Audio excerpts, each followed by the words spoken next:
Hi, this is Paul, and I have a very special guest on my channel again today. She hasn't been on for a while, but she has her own channel that you can find, and I'll leave the link below in the notes. And Mary, it's so good to be talking to you today.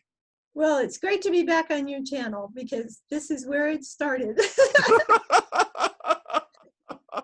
I tell people that it's your fault that I have a channel. Well, I'm happy you have a channel, and I think, you know, I want to encourage you to not.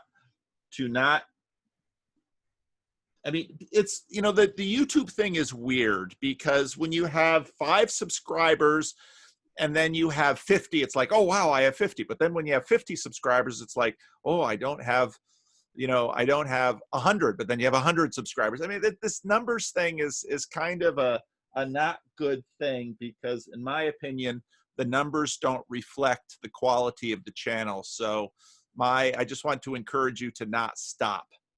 Well, I'm not going to stop. I have 400 subscribers now. That's awesome. So I was kind of surprised at that, but because the number of people who are subscribed but who don't interact in the comments is quite large. Yeah. So that's the vast majority. Most yeah. people don't interact at all. So yeah, unless they're mad at you. I've got some people that really interact in great depth. Okay. With the material, and so that is really neat because you know, they challenge me and they provoke me and they and they make me think about what I'm doing and what I'm saying and stuff like that. So it's good. So anyway, I thought one of the things I wanted to talk to you about was I watched Dave Rubin. Now, do you watch Dave Rubin regularly? Because no. I know you've watched him some. Yeah. The political stuff always disturbs me, and Rubin has gotten so much of his channel seems political to me now, and he sort of went one-dimensional with his politics. So I haven't watched him too much lately. Yeah. So okay, well, that kind of ties in with this because he's talking to mostly conservatives, right? Yep. And he's talking to some pretty prominent conservatives. I mean, people like, you know, he's like Glenn Beck and what's that Jewish guy that has the thing he calls a university or something? Oh, Dennis Prager. Dennis Prager. He's Douglas Murray, just a lot of people. Let's talk to a lot of people that are well-known conservatives. Okay. Yep. So lately, or maybe a few weeks ago, I noticed that he started announcing something. He started announcing that he was going to start a family, which of course prompts an instant question, right? How is this going to come about? So, and of course, there's several ways that it could come about. I mean, it could come about through adoption. It could come about in a number of ways. And somebody told me, and hopefully this is good information, that what they were planning to do was to have the man he lives with donate sperm, and his sister, Dave Rubin's sister, to donate eggs, and then have a surrogate. So. So anyway, what was interesting to me is that he's talking to conservatives, and nobody seems to be giving him any pushback on this surrogacy, on this plan. And I wonder if they're not giving him pushback because of the politics. Does that make sense what I'm saying? Yes, it makes a lot. I was thinking the same thing when Eric Metaxas. So Eric Metaxas is a fairly political, you know, radio talk show host too. And you know, when he had Peter Thiel on, I thought the same thing. And it's you know, maybe I'm being simplistic, but those same kind of questions go through my mind. And yeah, this stuff gets messy fast. So keep going. The politics make strange bedfellows. Well, you know, but on the other hand, you know, when it's common decency. I mean, it's sort of like the gender pronouns thing too, where just usually as a default, I will at least, especially in public, try to accommodate people's gender pronoun wishes if they're reasonable in my judgment. And part of that is, you know, in face-to-face communication, we don't want to bring the whole of all of our thoughts rushing into any given conversation at any moment. And we can see, you know, let's say Ben Shapiro's relationship with Dave Rubin. They've talked about gay marriage on Dave's show and on Ben's show. And so, you know, your question is good though. I mean, how do we manage these principles in, I mean, is that your question? Because I mean, I deal with it all the time with the homeless people and. Well, that's part of the question. That's part of the question. You know, it's part of a whole constellation of things in my head. I think the thing that instantly strikes me about this is that you're talking about a baby not having a mother. I mean, that is one of those things that, like, you know, Douglas Murray says there's a whole bunch of things that we knew until 10 minutes ago, right? Yeah. Yeah. And one of the things we knew until 10 minutes ago was that it would be an unimaginable tragedy to deprive a baby of a mother. Yeah. Yeah. Yeah. Yeah. And that is what we are talking about here. Yeah. And so that's like the first like the first thing that strikes me and just stabs me in the heart, you know. Then there's other layers of it. So one thing is that, you know, this even though they may not be, I don't know what kind of monies, if any, are changing hands in this situation. However, it's a participation in an industry that commodifies human life, and to a large extent also commodifies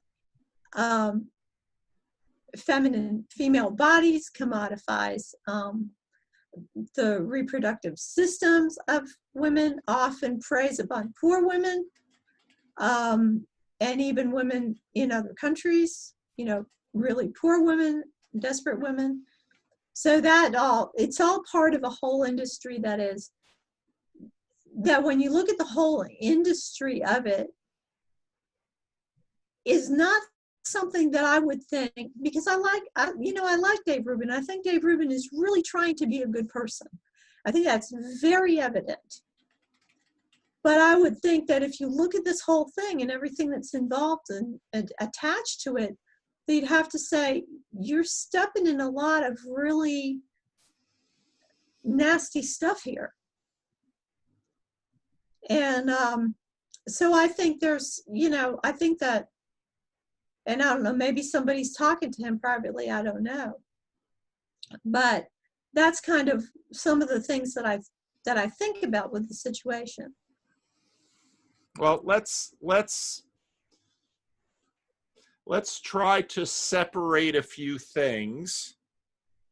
I think because there are a variety of issues on the table. One issue is a gay couple starting a family via adoption.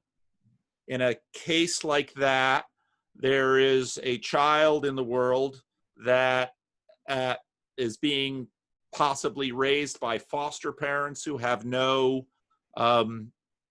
don't have a permanent relationship with the child, raised in an institution. Whereas, you know, I know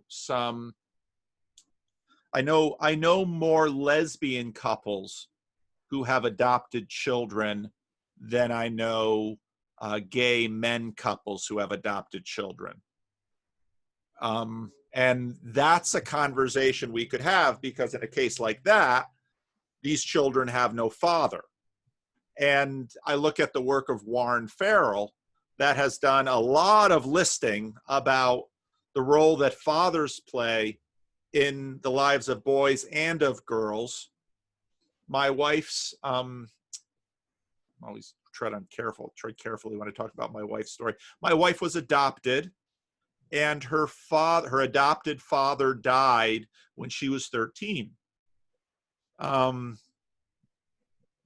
Fathers play a different role in people's lives than mothers. And what you say about Douglas Murray, I think, is a terrific example that before, you and I are both old enough to remember conversations in the 70s and 80s, and a lot of hand-wringing about children growing up without fathers, because that was the more common situation, completely apart from the same-sex marriage thing.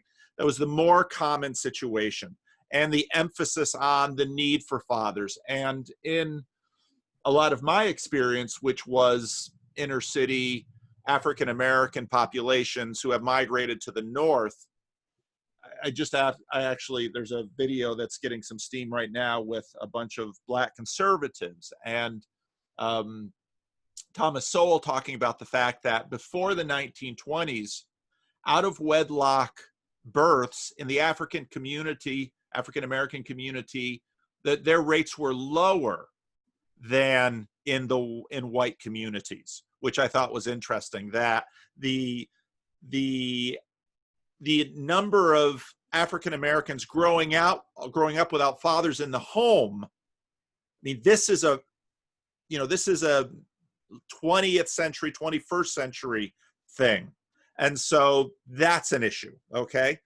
And the surrogacy issue, I think, brings in whole other issues, just as you said, about reproductive technologies. And, now, so we have a Protestant Catholic thing going on between you and me to one degree, because in vitro fertilization and some of the practices of, for example, they fertilize a large number of eggs, they implant a large number of eggs, they select down those eggs. Questions about selective abortion. Yes. Right. So there's a lot going on here. And then when you get to something like surrogacy, where there's money changing hands, is this a womb for rent? Is this, the issues are piling up Right. with a situation like this. And for me, at least in my mind, there are often many sets of moral issues in any less perfect situation. And so here you have, let's say, a same-sex couple adopting a child of either sex, because I think daughters need fathers, daughters need mothers, sons need mothers, sons need fathers. I think and as you said, I think the science tells us that the ideal situation for a child growing up is in a home with that child's biological father and biological mother, even though it might be the case in certain situations that another home might be better because for other reasons, the biological parents are not ideal parents and things go on in the home. Statistically speaking, that situation of a biological father and a biological mother raising their child remains the ideal situation, the best case scenario for a child. And so to allow situations which are less than ideal in situations for a child, the child already needs a home, which are less than ideal, for me has a different moral valence than beginning the life of a child knowing that you're going into a less than ideal situation. Right. Well, so right. I just wanted to kind of throw a bunch of that nuance out there. I agree that that's, some people will say, Well, of course, children, there are situations, like I said, a baby without a mother. People say, well, sometimes mothers die and then the babies don't have mothers. And, this goes back to, like Douglas Murray says, things we knew until 10 minutes ago, would be, you would understand that you immediately get a woman to be a mother to that child. Like a man would maybe turn the infant over to his own mother for a while for caring for while it was a small infant, or his sister or somebody else in the family, or you had time in like the early days of America, or even like 100 years ago in a small town, a man's wife dies in childbirth, and he walks down the street to some widow that maybe he even barely knows her, and he says, I realize you don't have a husband, my wife has just died, I have several children, I have a baby that needs the mother, let's get married. My great-grandfather did that. Married his wife, she died in childbirth.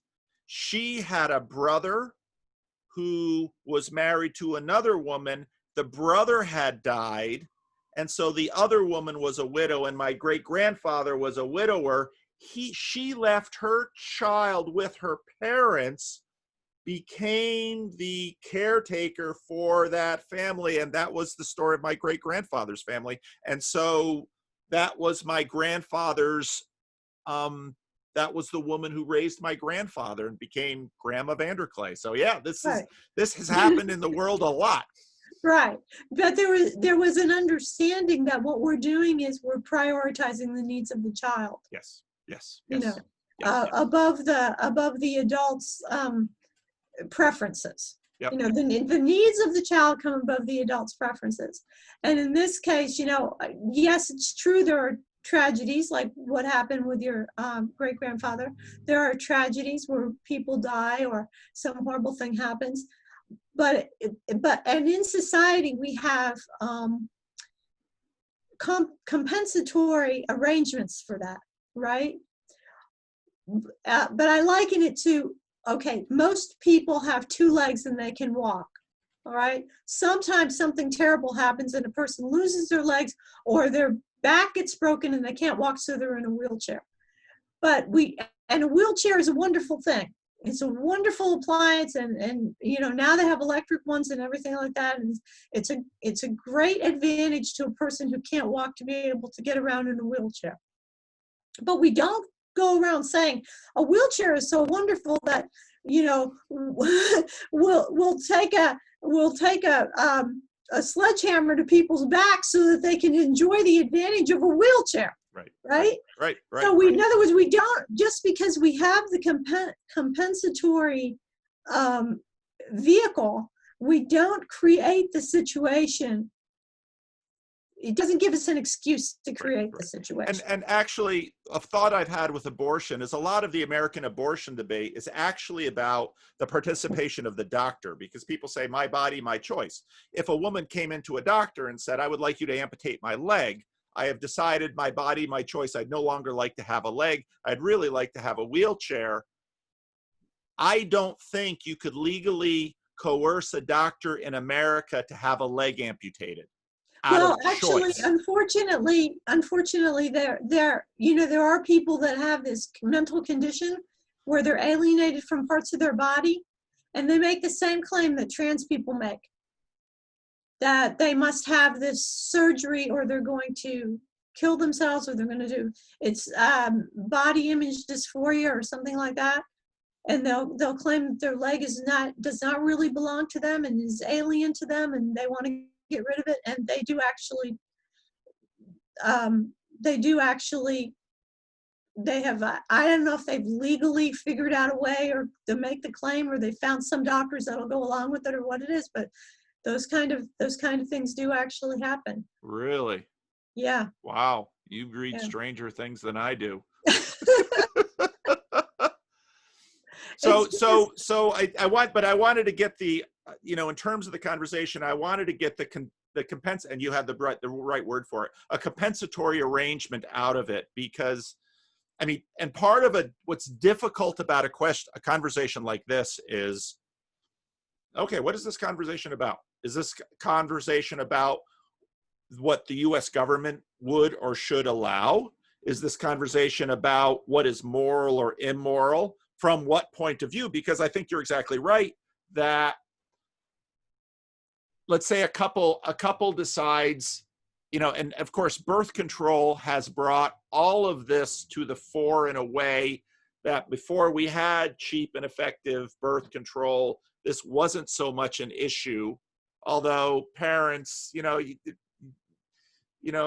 get to know the time of the month, and you know, a lot of couples would have an idea about when it's a little, when you're maybe going to have a baby and when the odds are a little less. So I mean, all of that going on. So well, let me ask you that question. What, because I mean, so when you wrote me and said, this is what I want to talk about, I thought, oh, and because this is a hot thing, but I, at the same time, I want us to practice having conversations that make us uncomfortable and that will make other people angry, because my people who listen to my, subscribe to my channel, pretty broad out there. So there's going to be some people that even us discussing the morality of it is going to upset people.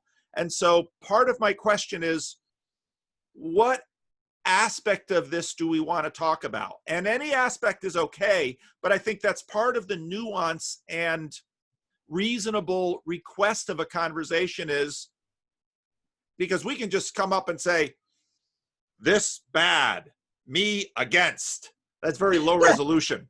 Right. So where are we going with this, Mary? What's happening with this? Well, you know, that's one of the things I was thinking about, is I do think that one of the problems that we have in our culture is that this bad, you know, yes. Me don't like, yes, that's exactly that right. attitude, that way of approaching things, I think is not advantageous. I think it's one of the reasons why people are so, how can I put this? It's like we might need another way of communicating to people and of explaining things, yes, rather than coming at someone with, let me hit you over the head with the law kind of thing. Okay. So I was thinking about that, and I was thinking about, you know, not Dave Rubin, but the other David, because his, the man he lives with is named David also. Oh. But that makes things complicated or easy. I don't know which. Well, he goes by Dave, and the other one goes by David, apparently. So, okay. So what would the Catholic Church have to say to say David? You know, that's what I was thinking. The Catholic Church, huh, Mary? Or yeah, the Catholic Church. I'm just going to say, what would the Catholic Church have to say? Because in my, not to be an annoying Protestant or anything, but when I talk to different Catholics, they say different things. Oh, well, you know, they're just kind of hear me out, because I'm being a little creative here. Okay. All right. So I want to. I'm trying to find ways to say things that are in accord with church teaching, present the teachings of the church, but do it in a little bit of a different way. Okay, like for example, my thing I'm doing on distributism on my channel right now, mm-hmm. I had originally done that for some people in my parish, and I titled it, what did I call it? Catholic Social Teaching as You Have Never Heard It. Because, okay, if you say Catholic social teaching, like let's say you're in a parish and they say, oh, we're going to have a presentation on Catholic social teaching. And I'm going to tell you what goes through the head of, I'm going to just say, the average married family man in the parish thinks, okay, here we go. I'm going to sit through something where I'm going to be told all the things that I have to do for other people. That's basically what Catholic social teaching is going to do. Either what I have to give money to, or what kind of tax policies are, they won't come out and say tax policies, but, everybody will know what they're talking about, or immigration policies. I'm supposed to, what am I supposed to do for someone else? And when I did the Catholic social teaching, I approached it from, what does the church say you're supposed to have? I'm going to start with that. Because there actually is something that the Catholic Church says that you, as the head of a family, are supposed to have. And what is that? And let's start there instead of starting with, what are you supposed to do for everybody else in the world? What is your status in the eyes of the church as a family head, and what are you supposed to have? Which is actually a great deal. And that's why, I'm doing this thing about distributism, because the church actually says that, the head of a family is supposed to have his own private productive property so that he can be independent and free. That is actually the teaching of the church. And but people and now distributism isn't just one segment of the church, or because the thing is with you, the Roman Catholics, I mean, you guys have official teaching, and so that is the official teaching of the church. Well, the teaching of the church is what I just said, but distributism is a way of trying to talk about that in terms of economics. Okay. But what I just said is what the church actually says. Okay. Here is what the church wants to be the position and situation of every family head. So can you say that again before I rudely interrupted you, so I can get it down? Because I'm curious. That you are to be the owner of your own private productive property that you use yourself to supply the needs of your family. You are to be and you are to be independent. You're to be a free and independent person, not dependent on someone else for your sustenance, and able and having the property and having everything that you need to care for the needs of your family. That's what the church actually wants you to have. Nobody ever hears that. Can you work for the government? Yes, you can work for the government. I mean, I'm not being facetious or, again, an annoying Protestant, but but what the church would want is for you to be free to say no. In other words, if you're working for the government and the government comes and says to you, well, you have to subscribe to these immoral things now in order to keep your position, the church would want you to have enough independence to be able to say no. Do you understand what I mean? Yeah, I do. Not to be independent, not to be dependent. This is very interesting for me, Mary, because I mean, with this, you can really, and with a lot of these other things, you can really sort of get a sense of some real different cultures and Catholicism and Protestantism with respect to a lot of things. This is very interesting. So keep going. So anyway, that's why I said I call it Catholic social teaching as you've never heard it, because I wanted to come at it from a different angle. Well, I want to come at this thing from a different angle too. Okay. So here was the angle I thought. What would the church say to Dave, who has expressed, to David, because Dave Rubin has said that he did not personally ever want to be a parent, but he's doing this because David wanted to be a father.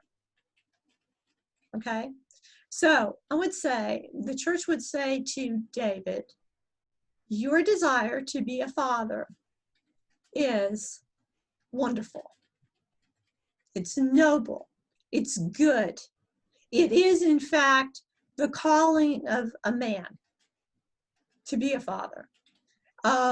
It comes out of a good place in you. It comes out of that part of you that wants to imitate God.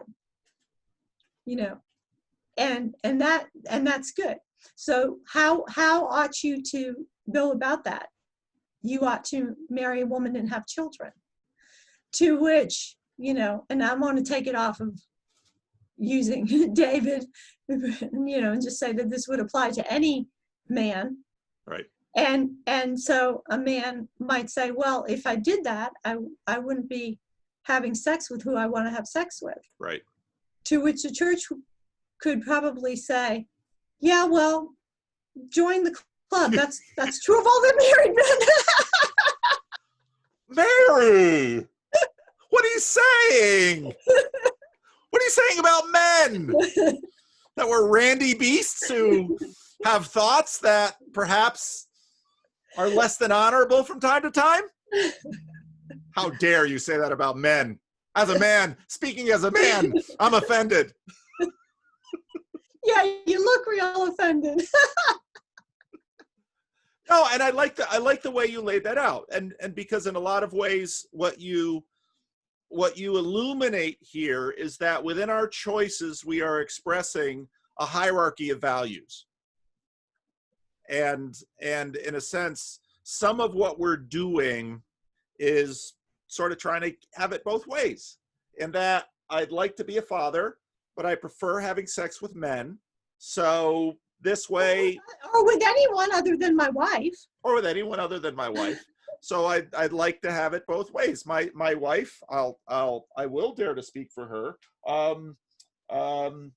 She would be quite upset if I'd have sex with a woman other than her. That would not go down very well in. Probably be a lot more upset if it was a man. That gets tricky. That gets tricky. She wouldn't like that either. Let me just get that out. My wife does not say, "Oh, you can have sex with men, but not women." I don't really care to have sex with men, so she's not too concerned about that. But there's a hierarchy of values here, and if in a sense and I think it is important to say this because a lot of people look on the news and the media and they imagine. They think that there's all these unimaginable things, but you and I could probably both talk about men that are attracted to other men who have decided that it was higher in their hierarchy of values to marry a woman and have a family with her. Now, over time, people's hierarchy of values, I mean, in a sense, and that's what marriage is about. Once at a certain point in time, this woman on my hierarchy of values was ahead of all the other options on the menu. And so I married this woman here, and suddenly the menu goes away and I say, till death do us part. And so then what's on the hierarchy of values is not just at one point in history selection of this woman, but marriage itself and faithfulness to family and to God and church and all of that. I mean, this is all one big thing that people are really uncomfortable with now, because they might suggest that such constancy in the longevity of a life is an unreasonable burden to ask of people. Well, a lot of it has to do with what we're worshiping, right? Because we know the worship of sex has become quite a thing in our culture. But I think what I want to get back to this idea of men and fatherhood and stuff for just a second, because I haven't been able to sufficiently derail you. because I think one of the things about the church, and you're part of this church too, because you're a Western Christian and you have a lot of Catholic. Your inheritance goes back to the Catholic Church to some extent. So I'm not saying Catholic because I'm dissing you in any way. I'm saying it because that is the heritage, and that's what we're talking about. Right. Here. There's you're big C Catholic and small C Catholic, and I'm a small C Catholic. Okay. So what I would say is that the Catholic Church has a very great appreciation for, this is going to sound shocking, for male sexual energy. Okay? Happy to hear it. Now, this is the Roman Catholic Church you're talking about here? Absolutely. Okay. Absolutely. All right? But Christianity as a whole does. I think especially the Orthodox and the Catholic churches have a great deal of appreciation for male sexual energy as this great, potent thing. We talk about power sources, we talk about power and energy, like, the oil industry and things like that we have to have energy to run a civilization. But the basic energy that runs a civilization is male sexual energy. And that, and what the church has said through all the, centuries to men is, you have this great energy, and we want to give you mastery of that energy so that it can be channeled to the building of civilization. And this is the project that men are invited to by the church. And the church has all kinds of tools, spiritual tools, psychological tools, assistance to help men have that mastery so that they can channel that energy. Now, Voth, bless his soul, and I were having a conversation one time about, masculine and feminine things, and he wrote something for me and sent it to me, and he used an illustration that I thought was just great. He said that the man is like the trolley car with the electricity, the energy, but the woman is like the track that directs that energy. So that feminine, that's the church. The church is inviting men to this project, not denigrating them. See, this is one of the things that so bothers me about feminism, is they want to take these great masculine traits and this masculine energy and make it like this is a bad, evil, horrible thing. Ooh, disgusting. Ooh, dirty, like that.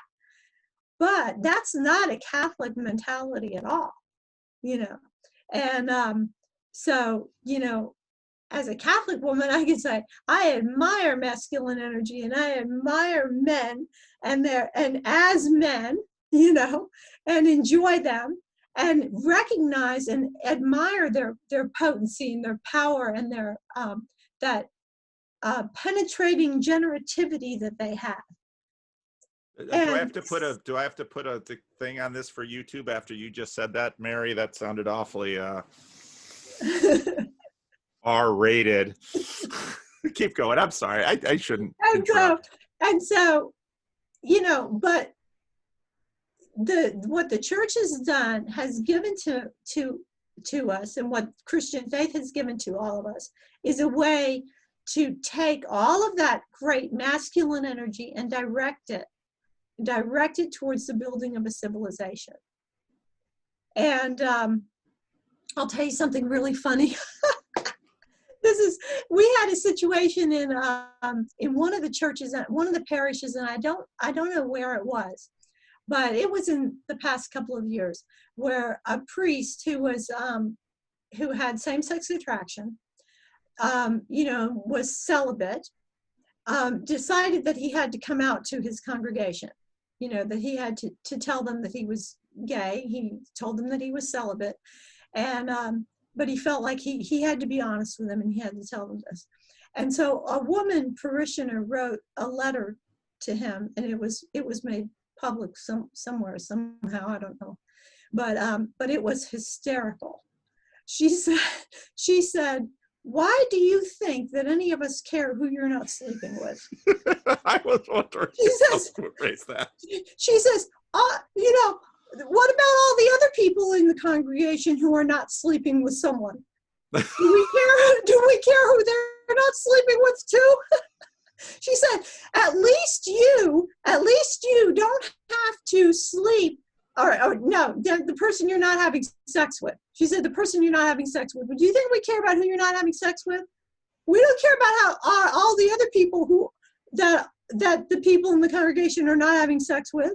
She says, at least you don't have to sleep next to the person you're not having sex with, like all of us who are practicing natural family planning have to do. Oh. Basically, like, grow up and be a Catholic man and quit with this self-indulgent, whiny butt stuff. Oh. So that is what I think is the attitude of the church. Okay, so I would decide. You talked about, I watched your video today, or listened to your video today. You talked about Abraham. Yep. And Abraham, with the promise, that he wanted to have an heir because he wanted to have, you know, this nation that was going to come from him. Yeah, and that was a reduction. Anselman said, well, is that all? But, you know, my point was kind of the salience. But I want to focus on that for just a minute because, you know, I want to just talk for a minute because what comes up with Abraham is because of the age thing with Abraham and the whole thing with the, you know, Sarah and the slave, the whole thing is very pointed on the question of potency, right? Yes. And so here's the thing, is what God says to Abraham is your sexual energy I am going to direct to make a great nation. Okay? Mm-hmm. And Sarah wants that to happen. That's why she gets Hagar involved. She doesn't want to stand in the way of his sexual energy making a great nation, and so she figures out this alternative plan, which did not turn out so good. But she has regard for him, for his potency and what it can lead to in making a great nation. I've never thought of that before. And you know what? When Sarah laughs, why does Sarah laugh? Well, I think I always see it as the absurdity of the impossibility. What does it say? What does it say? Well, it expresses, I think it expresses, you know, sometimes when we laugh, when we don't want to cry. Okay, let me look. Is it Genesis? What is it?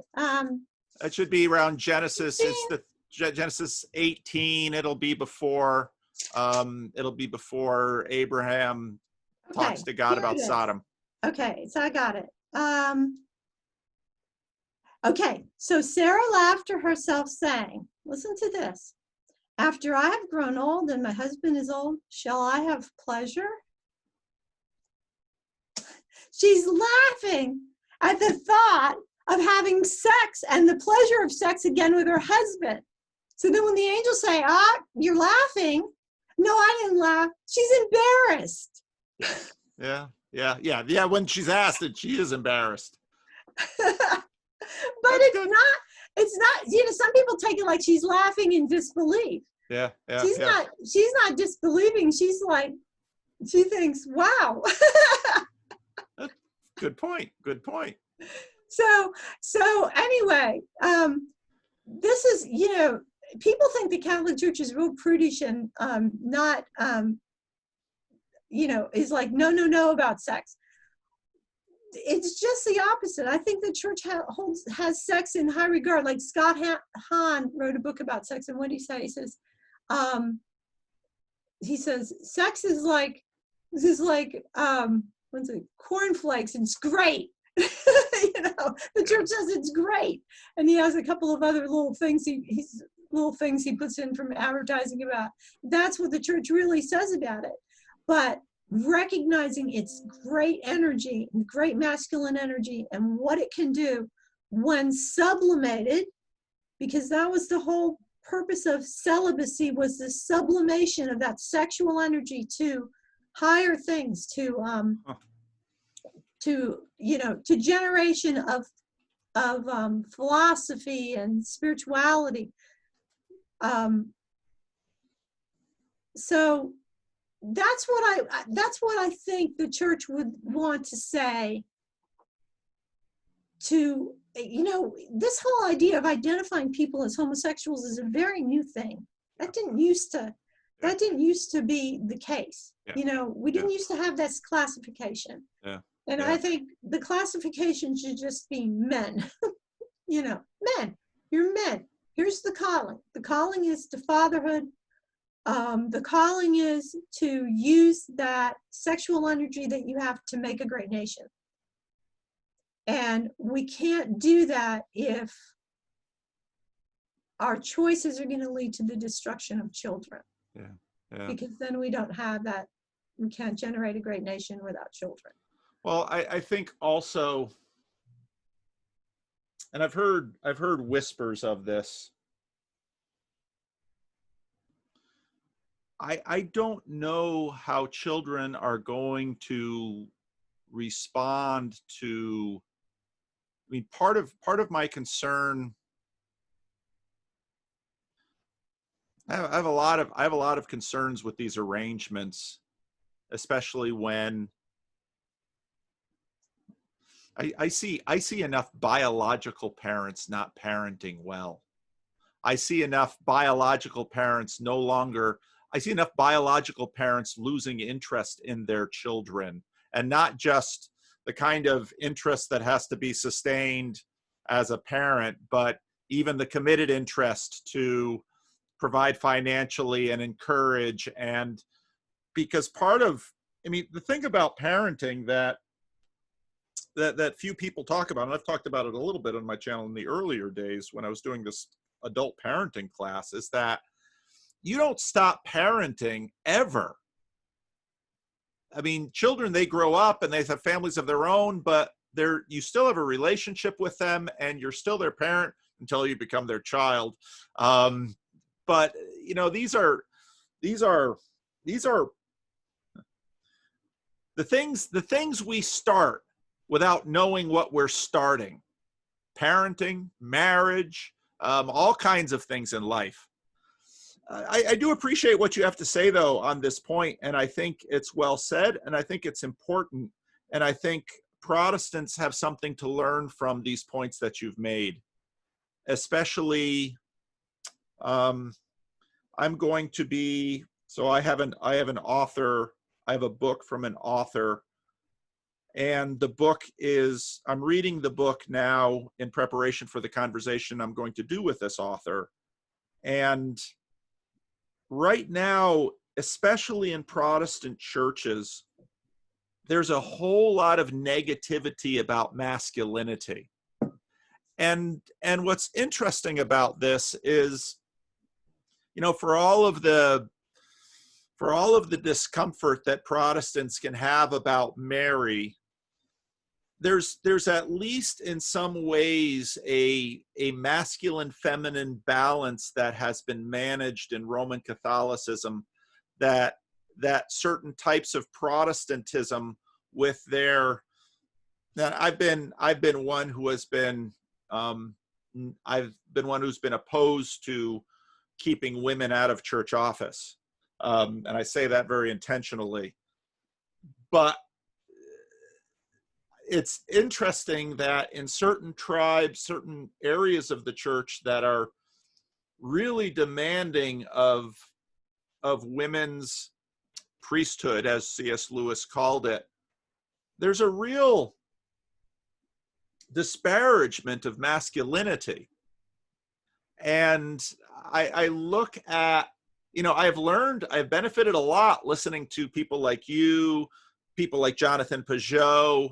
I've learned a lot about masculinity and femininity that, you know, I didn't know before. And there was just kind of this cheap, shallow dismissal of masculinity. But what I think we've seen is that things that are true are not so easily dismissed. Sublimation is not a bad word. They come emerging out in other ways, such as Jonathan Peugeot's video of Wonder Woman beating up men. And it's like, so here we have female heroes expressing masculine strength. And one of the things that I noted a while ago was that there's very little regard for feminine strength, because feminine strength is different from masculine strength. And as a man, I am very aware of feminine strength, and I look at it with a bit of awe, because I see one man may be able to dominate another man with masculine strength, but I look at women dominating many, many men with feminine strength, and I have to say, to me, feminine strength is very powerful. One man may be able to dominate one other man with masculine strength, but usually two men with masculine strength will get the better of that one man. But a woman, boy, there's no end to the number of men that that a woman can dominate. So, you know, there's this, I think Protestants, you know, I've been doing a lot of thinking about Protestantism lately, and some of the upsides and downsides of some of these exchanges that Protestants have made. And this area of masculinity and femininity is an area where I think Protestants have made some exchanges and taken some losses. So Yeah. Well, I had a conversation with a woman in my parish what is this, maybe about 6 months ago or so. And she's somebody whose head is all full of, feminist ideas. And so we were kind of going back and forth. Well, she said, well, I think that women should be able to be priests because, you know, the men shouldn't have all the power. And I said, well, first of all, the position of a priest is not a position of power. That's not the point. And just ask one. And then even a Protestant one. And then as we went on talking, and she was, she was going on and on about this. At some point, I just said, a woman cannot be a priest because a priest is a father, and a woman cannot be a father. It's very simple. It's really that simple. It's like, I want to say, what part of this do you not understand? Yeah. But that's,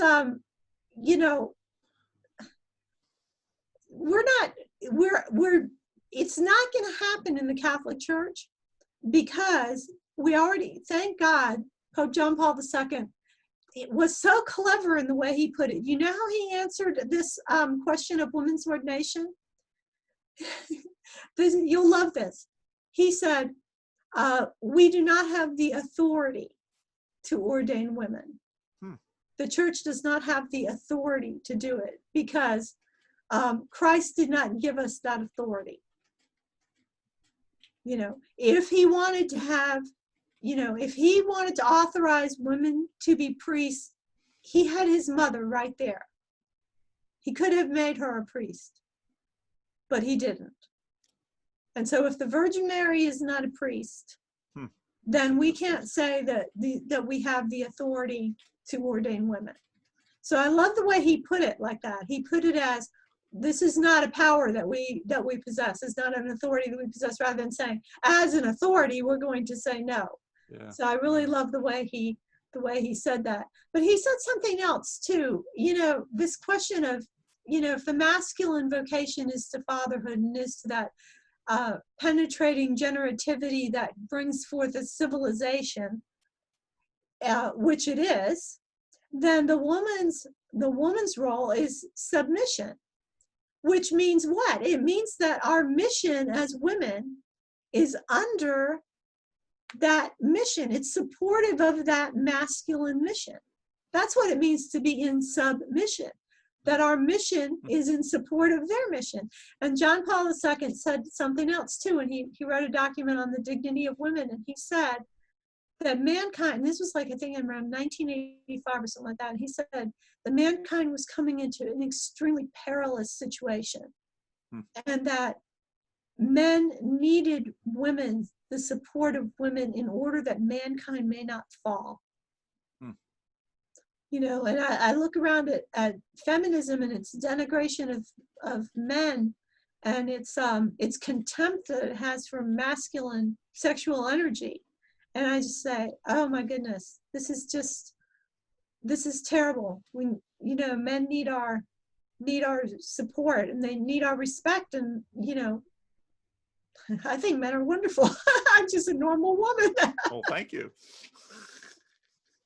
I thank you on behalf of all men. Yeah, and this video is going to get me in so much trouble with so many people that I so dearly love. But if I decided the point of this channel was to not be in trouble, I never should have started it. But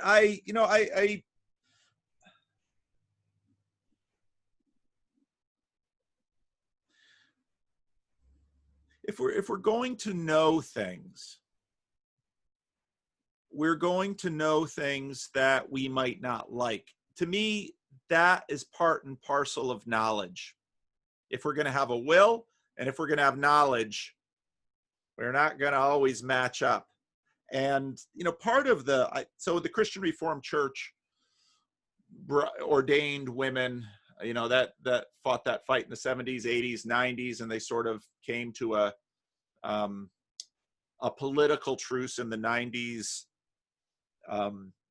in which the Christian Reformed Church has had a very uneasy peace in this political compromise.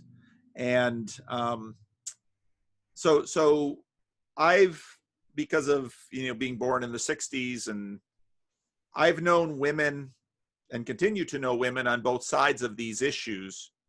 And the irony is that, you know, some of the strongest women I know are like you. I mean, Mary, you're no, you know, you're no wallflower. Anybody who's watched any of our conversations or watches your channel, you are a strong woman. And some of the strongest women I've known have, you know, expressed beliefs similar to what you just presented. And that's something that I would hope, because there's a, you know, part of what conflict does, conflict brings some good things into the world usually, because, you know, I was listening to Karen and Michael, the video that Karen just released of her and Michael's latest talk. And Karen was reflecting on, you know, infants and toddlers want something. And that wanting of that thing makes those toddlers do really hard things, like learn to crawl and learn to walk. And that energy is really important for us. And so, you know, obstacles are really important for us to sum up that masculine energy to colonize and dominate and control and get things done. But then there's, you know, these other energies too that are also needed. And so the toddler on one hand needs to learn to marshal those energies, those masculine energies. But then there are these feminine energies that the toddler also must master, that the toddler can't just, you know, lay waste to the playpen against siblings and others. That has to learn to play, and you know, we have to get these things right. So I don't know, Mary, I'm not signing off with this, but I always enjoy talking to you because I always learn so much from you. And a lot of that is because of, and you know, for those of you who haven't seen Mary in my first conversation where she told her story, I'll put the link down below. Maybe have a whole playlist just for Mary. But you know, you have learned much in your journey, and you see. And here's an irony again, because part of the reason I don't, and this again is a Protestant Catholic thing, part of the reason I don't like keeping women from teaching roles in the church is because you, Mary, are such a good teacher. Well, okay. But that's the Protestant Catholic thing. You're not a priest. Right, because you're a teacher. Right, because you know, women can be teachers. They're just not, you know, they're not priests. They're not teaching from the pulpit. But probably most of the, you know, okay, so a woman is an icon of the church, and the church is a teacher. And part of the role of being a mother is being a teacher. Many of the teachers in Catholic schools are women. And on top of that, even in the seminaries, women professors teach seminarians. So having women teach, is not an issue. The issue is, but see, then we have a liturgy, and we have the Mass, and we have, you know, we have that structured worship where when we read things in the scriptures that have to do with the worship, we're reading it that was the Mass that was going on. And that when they're talking about those things, they're talking about the Mass. Right. That makes sense what I'm saying? Yeah. And so we're looking at it as, instructions for the liturgy. And once you get outside of that particular structure, then, women can teach, women can lead in certain areas. But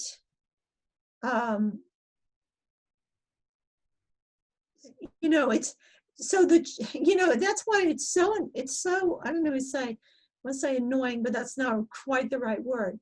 Grating. It's so grating when these women go, well, women should have authority in the church. It's like, you have plenty of authority already, for goodness sakes. Have they ever been to a church? I know. And it's like, and men will even say, priests will even say, the women basically run the parish. So it's just this matter of looking at, if there's a position that a man has, it's like, she says, oh, I've got to have that position. And see, that attitude is wrong, but that attitude is not just wrong for women. That attitude is wrong for everyone. If anyone is sitting out in the congregation watching the priest and saying, well, I should be up there. I should have that position. I should have that authority. I should have that power. A bunch of us would say, would you like it? Really? Okay. I'll give it to you. Because if a man goes to the, to a spiritual director or to a vocations director in a diocese and says, I should be a priest. I should be a priest because, man, I want that power and I want that authority. It's like, no, that's we've already discerned that you're not quite the material we're looking for. Yeah. So we don't want men with that attitude either in that position. Yeah. Well, and so part of what, so I've watched Protestants try to navigate this field, and so one of the things that I saw in once the issue came up the way it did, then suddenly I watched churches, and in the Protestant world we have the egalitarian versus complementarian churches, and the complementarian churches won't let women serve in certain offices. The egalitarian churches will allow the women to serve in different offices. But very quickly then I watched the complementarian churches have all kinds of rules that started creeping in. Okay, women may teach Sunday school until boys get to be 13, and then, after that, women may not teach them. I'm thinking, where's this coming from? And then, if there's a ministry in the church, and a woman wants to lead it, then she's got to have her husband right there with her leading it. And I'm watching, I'm thinking, where's this stuff coming from? And so, and I, my service in the developing world was in the Dominican Republic, where it would have been, and the very, so in those churches, even though they could be rabidly anti-Roman Catholic, because of course they're coming out of Catholicism and they're evangelicos, what you would not have a woman pastor, but every church of any size would have a dama misionera, which would be called, which is a lady missionary basically. And those damas misioneras, they wielded great power in the church. and so, I look at these questions and I look at the church trying to figure out exactly how to do some of these dances. And, even one of the interesting conversations that has arisen on the Discord, and of course, not everybody, there are some people who live on that Discord, and those of us like you and I will pop in and out and such. But one of the interesting things for me that has arisen on the Discord have been all of these comparing notes between Protestant, Catholic, and Orthodox across a whole range of issues. And so when I look at I understand very clearly why you're not going to have women priests in the Roman Catholic Church. And I'm just going to say that as such. I'm not even going to say anytime soon, as people, I mean, because the entire function, he's the father. That priest is different from a Protestant minister in many ways. But part of what we're seeing now is in these conversations are figuring out the role and function of how people are to be fed. And so people will go to their parish church and they will celebrate the Mass with the Father. Homilies will be very short, but they might, you know, derive a good bit of instruction from watching your channel or watching Bishop Barron or even watching me. And, you know, we're continuing to see in each contextual cultural challenge, we're continuing to see the church, you know, meet those challenges and needs of the people. And I think obviously the Protestant Reformation was, whichever way we think about it, an attempt at least to address things in the church. But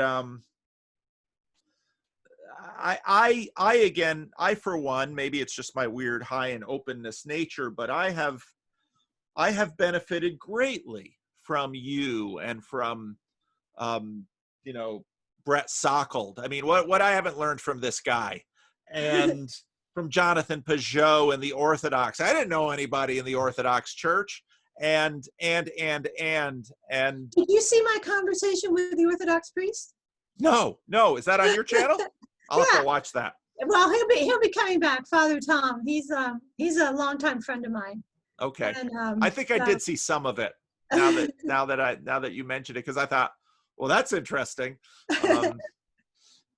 Yeah, so I don't know. So what do you, because so we're in this world where we as Christians, and really the newest wave in the Christian Reformed Church, probably the most vital wave in the Christian Reformed Church, is not sort of the mainline-ish or the evangelical-ish or the confessional Reformed-ish. The kind of new emerging faction in my denomination I would call the neo-sacramentalists, or the Reformed Catholics within the Christian Reformed Church, because there's a real wave of coming to terms with aspects of the Reformation, understanding the Catholicity of the church, not reading Calvinists necessarily of the 17th century as much, that sort of went in a different direction, but reading the John Calvin who knew well his church fathers.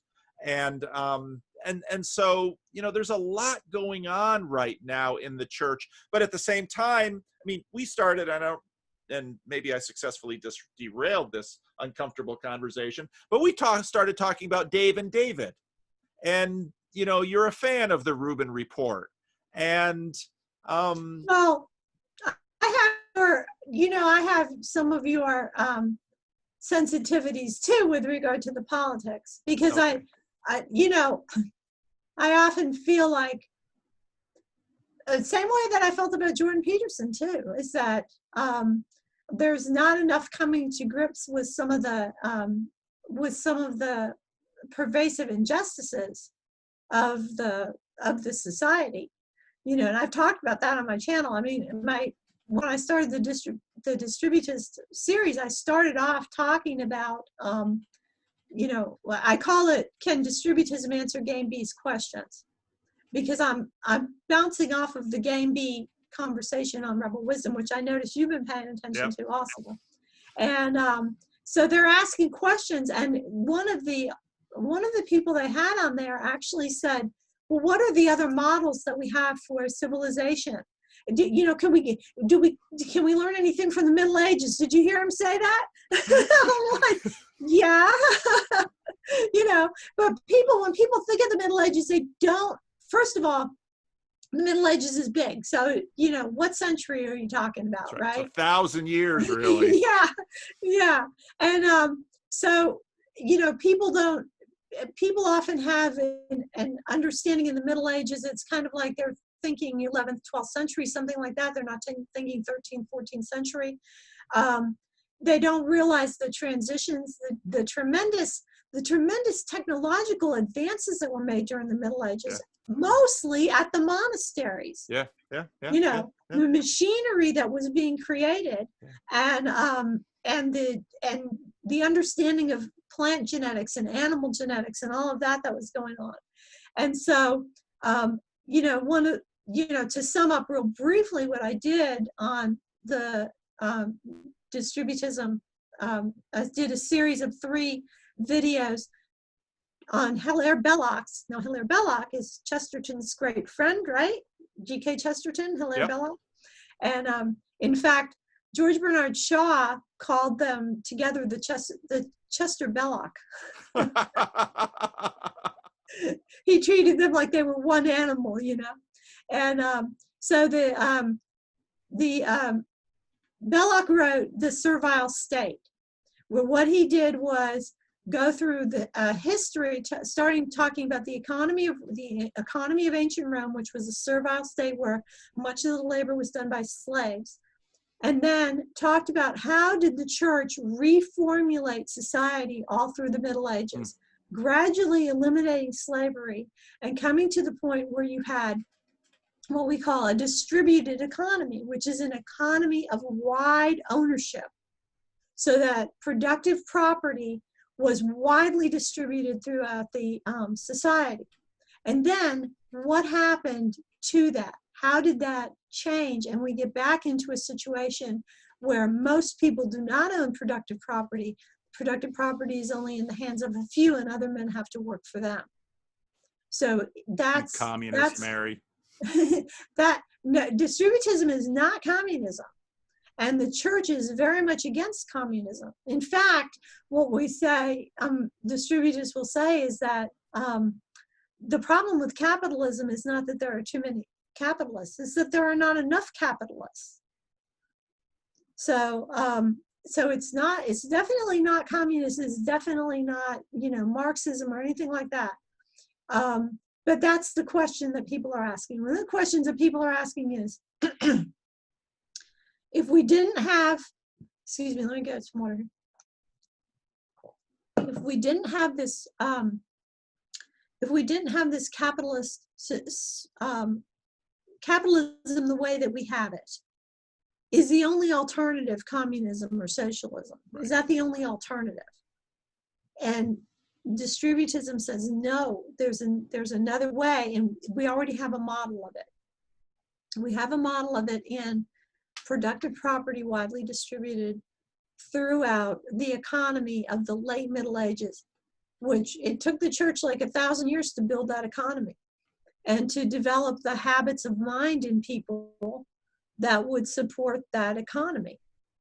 So that's kind of the question. The other thing that Hilaire Belloc brings out, I talk about in my series, is he says that if you can have all the political freedom in the world, but if you don't have economic freedom, you'll lose the political freedom. Yeah, that's right. That's right. That's true. And I think, you know, I think we've seen that. And we're seeing that in, you know, again, the income or the wealth disparities continuing to grow. And in many ways, poverty is not a lack of cash. Poverty is far deeper and more pervasive and more multifaceted than just a lack of disposable income, or, you know, other ways that we tend to measure it in a facile way. Brett Weinstein, in his last, he put out one today, but the last one he did before today, his conversation he has with his wife. Yeah. The last one, he talked about subsidiarity. Huh. And he even said, well, there's this thing called subsidiarity. He says, and he says something like, and oddly enough, it comes out of the Catholic Church. And he started talking about, so, you know, people are asking these questions, and they are questions that there are thinkers in the Catholic Church. Bishop Fulton Sheen was, you know, always railing about, you know, this situation. He said, he had a saying, it was own or be owned. So he was very much for the idea that people ought to own their own productive property, and if they didn't, they were going to be in in bad shape. Well, it's, I'm optimistic by temperament, but I do think, I listen to, many of the same, we both listen to many of the same people. Um, and I am not pessimistic about where they'll wind up, because I do believe that, you know, I do believe that when people begin to learn a little bit more and discover a little bit more, and maybe if we can not be such jerks with each other about people who aren't in our tribe, and that like your example of Brett Weinstein's, discovering this, I think we're going to see more of that. Someone just sent me a clip of Sargon of Akkad, who's, basically, and I think we're hearing a lot of this, people who had sort of really bitten hard on the atheist thing, sort of looking at their options now and saying, gosh, those Christians weren't so bad. If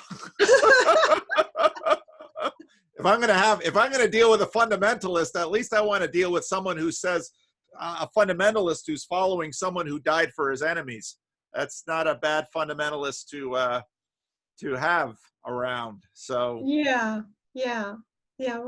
Well, I think things look really bad in our country right now, but they're not bad in my neighborhood, and they're not bad in most neighborhoods, I don't think. I think that we can get an impression. Now it's bad. I mean, in Atlanta, I don't know if you heard what happened in Atlanta yesterday, is that some protesters were shooting off some guns and killed an 8-year-old girl in a car. Very, very sad. But, I'm not in Atlanta. I mean, it's not that far from me, but I'm not in Atlanta, and it's not. I think most people know about this stuff, and it's get traction and takes up space in their head because it's so much on the news. Yeah. But but I really think it's magnified. Do you think that it's being magnified for us? That it's looking. People say, "Oh, the whole country's on fire," and I'm like, I don't think the whole country's on fire. That's part of the media distortion, and now we not only have mass media, but we also have social media that's distorting everybody's filters. But I've lived my whole, or most of my life, at the intersection of Black and white America, and well, I've lived a lot of my life there too. yeah. I mean, my children's father is Black, and so I didn't know that. Yeah. So yeah. So I'm, and I see the new education, and I'm really disturbed at how this is molding children to think about others that they don't know. They might look at me and say, well, Paul, you've always been good to me, blah, blah, blah, blah, blah, but you're not like most white people. And I think, don't does anybody ever actually say that to you? Oh, yeah. Or you think they have? Yeah. Goodness gracious. Yeah. It's not these things, and especially with the young, because not so much in Sacramento. Sacramento is quite integrated, and the schools are quite integrated. But in Patterson, I mean, a lot of those kids, they didn't get it. They didn't go much further than a few blocks from where they were living. And, the people at Northside were some of the only white people they knew up close that they could actually touch, when they were kids. And when I was a day camp counselor, I mean, the kids were all over me. They're feeling my head and, checking out the body parts. And because they want to, what is this strange? Is he like us? Because, they were living in a fairly monolithic ghetto situation. Right. And so, well, I used to live in Miami, and of course, Miami is very cosmopolitan. I grew up in Miami, and it's got a lot of Cubans. Yep. And Black, Haitian, a Yep. lot of people, most of the people in Miami when I was growing up were from, the most of the Americans were from New York, New Jersey, Pennsylvania, and Ohio. Because like you hardly ever met anybody, that actually was, intergeneration or multi-generational that lived in Kind of Florida. like California. Yeah. So, but I remember having a conversation with somebody one time. It was a Black friend of mine when I was in Miami, and they were talking about, getting more Black people on television, that it was important to have more Black people on television. Yep. And that, it would be good when like half the people that you saw on television were Black. And I said to this friend of mine, I said, what percentage of the country do you think is Black? I was like, well, probably about, 50%. And it's like, no, like at that time it was like 11%. Yeah. So you think, but if you grow up in a certain area, you think that everywhere is like that. But I mean, you could travel to some parts of the country. I mean, my husband grew up in Wisconsin, and there were no Black people in the town that he grew up in. Yeah. So, it's people are shaped by their immediate environment. They think that the whole world is like that. Yeah. And that's the way it is. And so I don't know, pray for our country. And, but I, at the same time, God is good, and I trust him. And so anyway, so I don't know, did we do you justice here, Mary? You got more you want to talk about now? You're on the channel, or do you want to go back to the Daves, or what's your pleasure, Mary? No, I think this is good. I think we can wrap it up. I really appreciated it. I enjoyed getting to talk to you again. I think you're just such a loving person, and it comes across in your videos so well. And I think that's touching a lot of people. I can see it, like when you have the conversations in the Discord and stuff. I listen to them after you've recorded them, and I can just hear that people are being impressed. And I mean, what else is there for any of us Christians to do but to bring God's love into the world? That's what we're supposed to do. That's what's gonna really, I think, change people. I had a conversation with a friend of mine the other day, and I was saying, let me see how you would answer this, because I've asked several people, and I've gotten the same answer from several of them. So if you were to go to a person who doesn't really have any Christians around him, a secular person, and you were to ask that person, say a person in the United States, and you were to say, what is a Christian community that you know of that you think really lives a Christian life? What do you think they would say? If I were to ask this person who didn't know many Christians?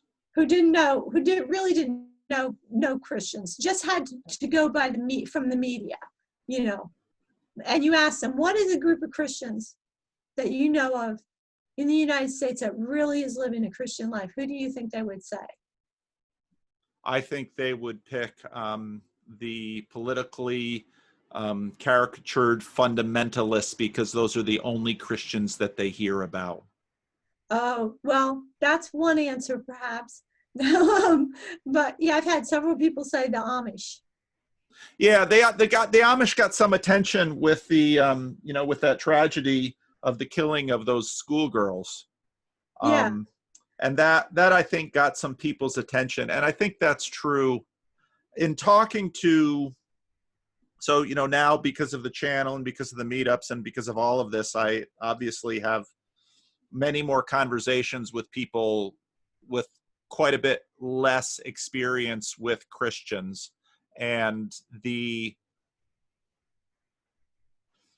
are these cartoons in the media that are Christians, and they tend to be the Jerry Falwell, or of course through kind of the, and again the point that you made previously, in the United States, I have always lived in blue areas. Okay, New York, New Jersey metropolitan area, college campus. Grand Rapids is sort of more mixed. Sacramento, sort of bluish. So someone who lives in the Bible Belt or someplace like that, or in the Midwest, their mileage may vary. But in many of the people, oh gosh, but then how to generalize about people, because every single one you meet is different. Right. But All are. what is it about the Amish that drew people's attention? Well, and I think this is It part was of forgiveness. It was their forgiveness, yes, wasn't it? yes. But I think So it's that, people, when someone really forgives, people identify that as being Christian behavior. They recognize a lot of the people who don't know any Christians, I don't hear them saying that. I still hear Christians are people who believe in superstitious stories that want to deny people their freedom. I live in Sacramento. And I lived outside of New York. But I don't hear that in the Black community. The Black community is very different. So a lot depends on where they're speaking from. But I think part of what caught the attention of the Amish, and I think this is also part of why Roman Catholic and Orthodox churches are growing in certain segments, maybe not enough to, tip the balance of those who are leaving, but there's kind of the sense that if you're going to be religious enough to be weird and to show you're serious about it, because the Right. Amish show they're serious. Right. And the Orthodox and the Catholic show they're serious, that a lot of Protestants, even though Amish are Protestant, a lot of Protestants don't. So that's what Rod Dreher is trying to get us all to do. Yeah. Well, there's Benedict option and Right. And be weird Christians. Yeah. Isabel Burton Young, is that Isabel Burton? I know Julian follows her pretty carefully. So that is she a Hutterite or no, she's a reporter, but she okay. wrote a very interesting piece in, I think it was the New York Times, on weird Christianity.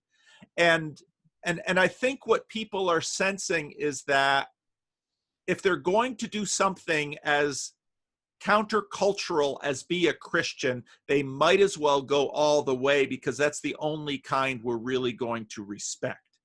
So the Amish or the Catholic or the Orthodox. Right. Yeah. People want to see a sign of contradiction. Yes, they do. Yeah. So, and that's what we need to be. We need to be a sign of contradiction. We show that contradiction to the world when we forgive, when we're loving. Yes. And that is the kind of contradiction that I would like to see the church. And I think, when you get sort of out of the media space, because I think that's a huge distortion field. And often when you talk to regular people who wind up, they will say things like, when I visited that church and they were nice to me, and I had some needs and they helped me out. And they didn't really push all their stuff on me. They were respectful of me. And you'll find some bad actors out there, but I often note that total strangers will show up and knock on my door. And that's not because they think that the building is filled with hateful bigots, but because they think there's at least some chance that someone might give them $5 or $20 just for asking for it. And that says something. Right. Maybe we're dupes, but at least we're nice dupes. Well, one of my friends said to me one time, we were talking about giving people money on the street, whether you should give to beggars. And, there's it was a conversation on Facebook. There's a conversation about, people will say, well, you shouldn't give them money because we're just going to buy booze or, use it on drugs or something like that. You should go and buy them a meal or something instead. And there's all conversation. And this friend of mine came in and said, you should give to them even if they're undeserving, because G.K. Chesterton said you can only give charity to the undeserving. If they're deserving, it's justice. I'll tell you, I have been reading more and more Chesterton. That guy was something else. Yeah. So that really, that was like a real transformational conversation with me, for me, a number of years ago. And it's actually the thing that got me into distributism anyway, and got me into Chesterton, was that statement. So yeah, and I think it might have been, I don't know who was who said, somebody said that the beggar, it might have been Dostoevsky said it, that the beggar is the protagonist of history. Because we are all beggars before God. Wow. That's good. So. See, I learned so much from you, Mary. I always do. You have such good stuff. Brett Weinstein and Heather Heying keep talking about Chesterton's fence. Yeah, I know. He brings it up all the time. Yes. And it's like, Brett, you should read a little more of that guy. Yeah. But he's not as accessible as Lewis. Lewis just had a way of writing that just is so smooth. And Chesterton, you got to work. You got to, sometimes he'll say something and it'll be like, I really got to think about that. Yeah, he is. Well, Chesterton didn't write, I mean, what he wrote was timeless, but he embedded it so much in with references to his time. Yes. That it makes it a little hard to tease things out. Yes. Because a lot of the people that he references or situations he references, we don't know what he's talking about. Yes. And Lewis did that too in some of his books. The Great Divorce, Pilgrim's Regress. A lot of those books have a lot of contemporary, they're contemporary references that I read them and it's like, I mean, Mr. H.G. Wells, and it's like, I know this much H.G. Wells, and there's obviously a vivid cultural conversation going on there that I'm missing a lot of. Yeah, with Chesterton and Belloc, it's George Bernard Shaw. He was their great antagonist. Yeah. But for Chesterton, some of his chapters, and I think it was Heretics.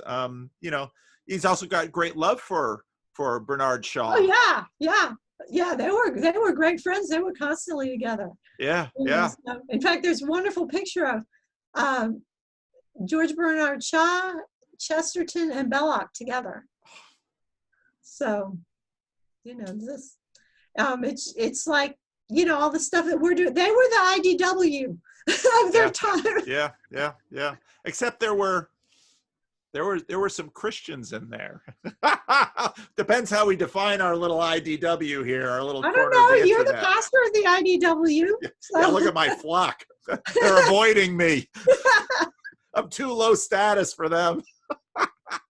They've got nothing to gain talking to me. So, but I think they have a lot to gain talking to you. I have no reason to complain. I have been richly blessed by everything that has happened in the last 2.5 years of my life. It's been quite a ride. So yeah, well, I feel the same. I feel the same about my life. I feel the same about my whole life. My whole life has been quite a ride.